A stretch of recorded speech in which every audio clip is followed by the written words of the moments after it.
School വിദ്യാർത്ഥികളുടെയും അധ്യാപകരുടെയും ആശങ്കയെക്കുറിച്ച് നേരത്തെ തന്നെ നമ്മുടെ 24-ൻ്റെ റിപ്പോർട്ടർ സുർജിത്ത് അയ്യപ്പത്ത് പറഞ്ഞിരുന്നു. അതിൽ ഈ വിദ്യാലയത്തിൻ്റെ ഒരു പൂർണ്ണ ചിത്രമുണ്ട്. അന്ന് പ്രതികരിച്ച PTA പ്രസിഡന്റ് നജുമുദ്ദീൻ ഇപ്പോഴും ഈ സ്കൂളിലുണ്ട്. തകർന്നുപോയ ഈ പള്ളിക്കൂടം, അതായത് നമ്മുടെ മനസാക്ഷി മരവിച്ചു പോകുന്ന ഒരവസ്ഥയാണ് ഈ വെള്ളാർമല പള്ളിക്കൂടത്തിലുള്ളത്. 13 പേരെയാണ് നജുമുദ്ദീൻ്റെ കുടുംബത്തിൽ നിന്ന് ഉരുൾപൊട്ടൽ അടർത്തി മാറ്റിക്കളഞ്ഞത്. സഹിക്കാനാകാത്ത ദുരന്തം. വെള്ളാർമല സ്കൂളിൻ്റെ ഓരത്തുകൂടി ഒഴുകുന്ന ചൂരൽമല പുഴ വിദ്യാർത്ഥികൾക്ക് അപകട ഭീഷണിയെന്ന് കാണിച്ച് ഒരു റിപ്പോർട്ട് ഞാൻ നേരത്തെ നൽകിയിരുന്നതാണ്. അതൊന്ന് കാണാം. മഴ കനക്കുമ്പോൾ മേപ്പാടി വെള്ളാർമല സ്കൂളിലെ അധ്യാപകരുടെ നെഞ്ചിൽ തീയാണ്. കൂലം കുത്തിയൊഴുകുന്ന പുഴയ്ക്കും സ്കൂൾ മൈതാനത്തിനുമിടയിൽ ഒരു മതിലില്ല. വിദ്യാർത്ഥികൾ പുറത്തിറങ്ങുമ്പോൾ കാവൽ നിൽക്കേണ്ട ഗതികേടിലാണ് അധ്യാപകർ.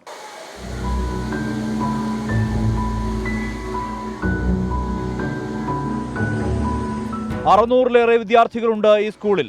കുട്ടികൾ പുറത്തിറങ്ങുമ്പോൾ കാവൽ നിൽക്കേണ്ട ഗതികേടുണ്ട് അധ്യാപകർക്ക്. സ്കൂളിനോട് ചേർന്ന് ആർത്തലച്ചൊഴുകുന്ന ചൂരൽമല പുഴ കാഴ്ചയിൽ മനോഹരമെങ്കിലും അധ്യാപകരുടെ ഉള്ളിൽ ആധിയാണ്. 2018 പ്രളയത്തിന് ശേഷം സംരക്ഷണ ഭിത്തി നിർമ്മിക്കണമെന്നാവശ്യപ്പെട്ട് ജില്ലാ പഞ്ചായത്തിനും MLAയ്ക്കും അടക്കം PTA പരാതികൾ അനവധി നൽകി. നടപടികൾ എങ്ങുമെത്തിയില്ല. ഈ പുഴയ്ക്ക് ചുറ്റുമതിലും കെട്ടാൻ വേണ്ടിയിട്ട്, അതായത് സംരക്ഷണ ഭിത്തി കെട്ടാൻ വേണ്ടിയിട്ട് ഞങ്ങൾ പല നിവേദനങ്ങളും കൊടുത്തതാണ്. ഇതുവരെ ആ നിവേദനത്തിന് ഒരു ഫലം ഉണ്ടായിട്ടില്ല. അന്ന് ഈ വിഷയത്തിൽ പ്രതികരിച്ച നജുമുദ്ദീൻ തന്നെയാണ് ഇപ്പോഴും ഇവിടുത്തെ PTA പ്രസിഡന്റ്. ഇന്ന് ആ സ്കൂളില്ല. പുഴ സ്കൂളിനെ പൂർണ്ണമായും കവർന്നെടുത്തിരിക്കുന്നു. അദ്ദേഹം നമ്മോടൊപ്പം ചേരുകയാണ്. വല്ലാത്തൊരു അനുഭവമായിരുന്നു. അന്ന് നമ്മൾ റിപ്പോർട്ട് ചെയ്തത് ഇവിടുത്തെ ആ മതിൽ കെട്ടണം എന്നുള്ള ആവശ്യമായിരുന്നു. പക്ഷേ പൂർണ്ണമായും മതിലല്ല, എല്ലാം എടുത്തു അല്ലേ?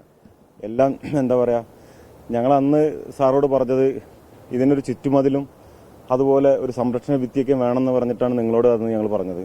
ഇപ്പം അതല്ല, നമ്മുടേത് മൊത്തം പോയി. ഇനി ഞങ്ങൾക്ക് എന്താ പറയുക, പഠിക്കാനുള്ള, ഞങ്ങളുടെ മക്കൾക്ക് പഠിക്കാനുള്ള ഒരു വിദ്യാഭ്യാസ സ്ഥാപനം എത്രയും പെട്ടെന്ന് ഇവിടെ ഉണ്ടാക്കി തരാനുള്ള സംവിധാനം ഞങ്ങൾക്ക് വേണം. ഞങ്ങൾക്ക് 560ഓളം കുട്ടികൾ പഠിക്കുന്ന ഒരു സ്കൂളാണിത്. അതുകൊണ്ട് ഞങ്ങളെ അധ്യാപകരും ഞങ്ങൾക്ക് വേണം, അതുപോലെ ഞങ്ങളെ മക്കളും ഞങ്ങൾക്ക് വേണം. മാഷന്മാരൊക്കെ വന്ന് ഇവിടെ കരയായിരുന്നു. സാറ്, നമ്മുടെ ഉണ്ണിസാറ് 17 വർഷമായി. ഉണ്ണിസാറ് എന്താ പറയാ, ഒരു ഭയങ്കര ഒരു ഇടപെടൽ അത് ഉണ്ട് ഇവിടെ. ഉണ്ണിസാറ് 17 കൊല്ലമായിട്ട് ഈ സ്കൂളിന് എന്താ പറയാ, ഉണ്ണിസാറ് പഠിപ്പിച്ച മക്കള് ഡോക്ടറുണ്ട്, അതുപോലെ എഞ്ചിനീയർമാരുണ്ട്, മിലിറ്ററിക്കാരുണ്ട്. ആ മിലിറ്ററിക്കാർ മൊത്തം ഇന്ന് ഞങ്ങളുടെ നാട്ടിലുണ്ട്. അതുപോലെ കുറെ അധ്യാപകരുണ്ട്. ഒരുപാട് കാര്യങ്ങൾക്ക് ഞങ്ങളുടെ സാറ് ഞങ്ങൾക്ക് നേതൃത്വം നൽകിയതാ. ആ സാറ് ഇനിയും ഞങ്ങൾക്ക് വേണമെന്നാണ് ഞങ്ങൾ പറയുന്നത്. നേരത്തെ ഈ പ്രദേശത്തിന്റെ ഭൂമിശാസ്ത്രം മൊത്തം മാറുന്ന ഒരവസ്ഥയാണ് ഉണ്ടായത്. നിങ്ങൾക്കത് പറയാൻ പറ്റുമല്ലോ? അതായത് ഞങ്ങൾക്ക് മനോഹരമായ ഒരു സ്കൂൾ തന്നെയായിരുന്നു ഇത്. ഇതെന്ന് പറഞ്ഞിട്ടുണ്ടെങ്കിൽ ഏറ്റവും വലിയ ഒരു ഗ്രൗണ്ട് ഉണ്ടായിരുന്നു, അതുപോലെ നല്ലൊരു മനോഹരമായ പുഴയുണ്ടായിരുന്നു. എല്ലാതും ഞങ്ങൾക്ക് നഷ്ടപ്പെട്ടു. ഇനി അത് തിരിച്ചു കിട്ടാൻ എന്തെങ്കിലും മാർഗങ്ങൾ കണ്ടെത്താനുള്ള വഴികൾ നമുക്ക് എല്ലാവർക്കും കൂടി ചെയ്യണമെന്നാണ് ഞങ്ങൾക്ക് പറയാനുള്ളത്. കുറെ കുട്ടികൾ കാണാനില്ല, ചിലർ മരിച്ചിട്ടുണ്ടെന്ന് റിപ്പോർട്ടുകളുണ്ട്. ഈ സ്കൂളിൽ പഠിക്കുന്ന എല്ലാവരും ഈ പ്രദേശത്തുള്ള ആളുകൾ തന്നെയല്ലേ?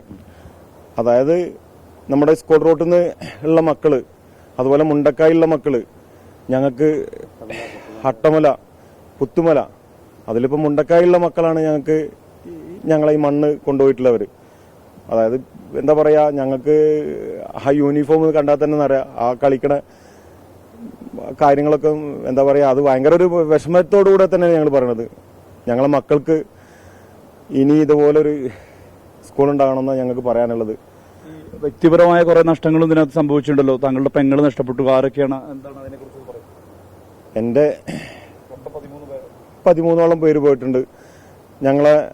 എൻ്റെ ഒരു കൂടപ്പുറപ്പ്, എൻ്റെ പെങ്ങളെ മോന്, അതുപോലെ എൻ്റെ എളാമാൻ്റെ മക്കള്, എൻ്റെ അനിയൻ്റെ അമ്മോശന്, അമ്മായിമ്മ, അതുപോലെ എൻ്റെ അമ്മാവൻ്റെ എന്താ പറയുക, ഒരുപാട് ആൾക്കാർ നഷ്ടപ്പെട്ടിട്ടുണ്ട്. എൻ്റെ തറവാട് മുണ്ടക്കായാണ്. പൊട്ടൽ കേട്ടിട്ട് എൻ്റെ പെങ്ങൾ 1 മണിക്ക് എൻ്റെ ഉമ്മാനെ വിളിച്ചിട്ടുണ്ട്.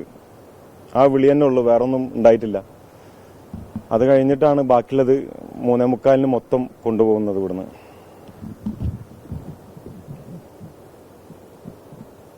വെള്ളാർമല സ്കൂളിന്റെ പഴയ ദൃശ്യങ്ങൾ ആണ് നമ്മൾ കണ്ടത്. പുതിയ ദൃശ്യം ഈ വിധത്തിലാണ്. എല്ലാം ഉരുളെടുത്തിരിക്കുന്നു. ആ ഒരു ഓർമ്മ, പഴയ സ്കൂളിന്റെ ഓർമ്മ കൂടി പങ്കുവെക്കുകയായിരുന്നു നജ്മുദ്ദീൻ. സുർജിത് അയ്യപ്പത്ത്, 24 വയനാട്.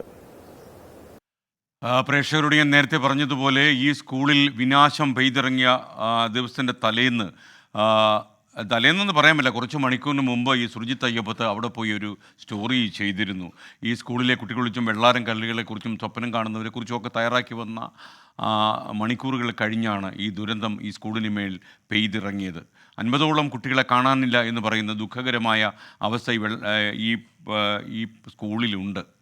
ഉണ്ണിമാഷിൻ്റെയൊക്കെ വേദന പ്രേക്ഷകർ കണ്ടതാണ്. അപ്പോൾ പല പ്രേക്ഷകരും ഈ നമ്മുടെ എൻ്റെ കുടുംബം വയനാടിനൊപ്പം എന്ന ബൃഹത് പദ്ധതിയിൽ അണിയിച്ചേരുമെന്ന് പറഞ്ഞിരിക്കുന്നത് നമ്മളെല്ലാവരും, നമ്മുടെ പ്രേക്ഷകരും നമ്മളും എല്ലാവരും, നമ്മുടെ സ്റ്റാഫും എല്ലാം ഒരു കുടുംബം പോലെയാണ്.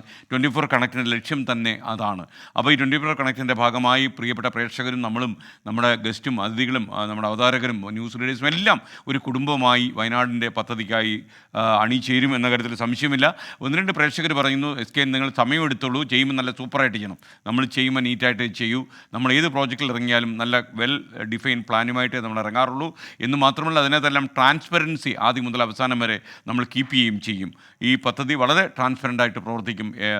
മൈ ഫാമിലി വിത്ത് വയനാട് എന്നുള്ള ഈ ബൃഹത് പദ്ധതി, അതിൽ നമ്മൾ കുടുംബാംഗങ്ങൾ മുഴുവനുണ്ട് എന്നുള്ളതാണ് ഏറ്റവും വലിയ കാര്യം. ഈ നമുക്ക് ഒരു കൈത്താങ്ങാകണം ഈ വേദനിക്കുന്ന മനസ്സുകൾക്ക്.